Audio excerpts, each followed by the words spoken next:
With the deadline of 2021, the Nigerian government is working to attain financial inclusion for no fewer than 80% of its adult population. But setbacks in the nation's banking system is threatening the feasibility of this goal. Adesha Odushoga has been finding out what these challenges are and just how the government can address them.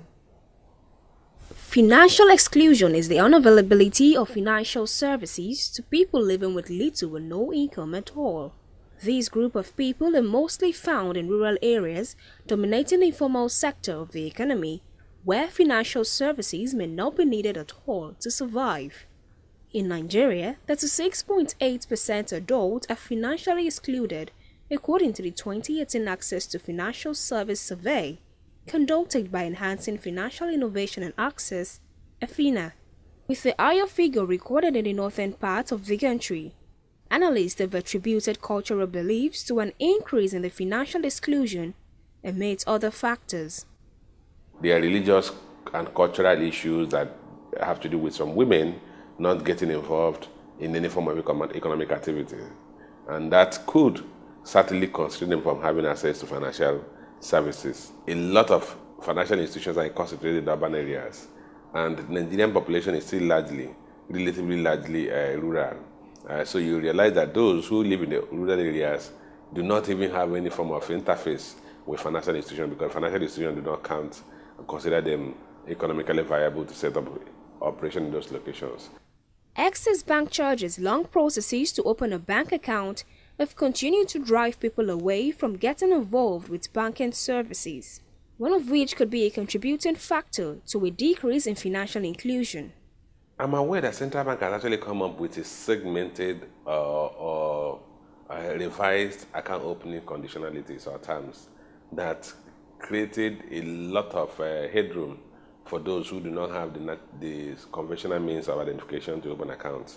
It's just that some of those accounts will have some level of restrictions or limitations to their usage. Deposits in bank account cannot be considered as a receipt of payment, and there's no justification anywhere in the world why the federal government will impose stamp duties on deposits made in people's bank account.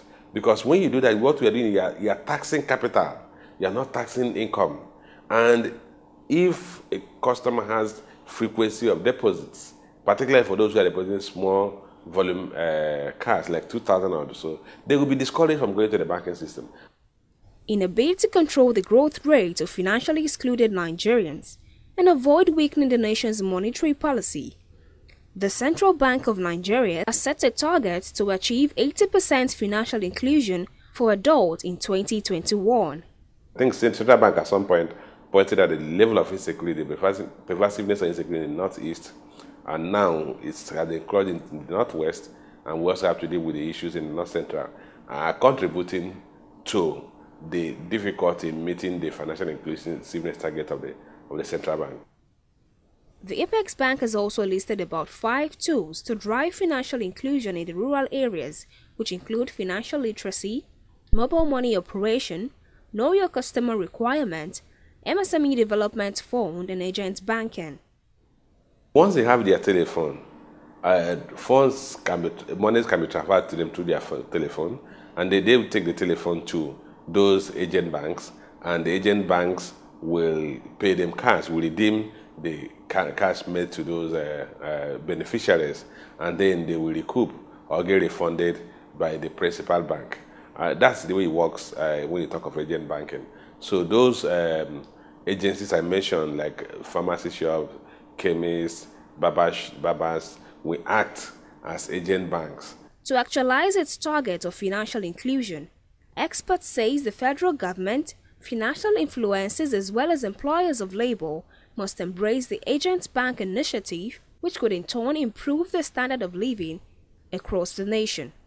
Adesha Odushoga, TV 360, Lagos.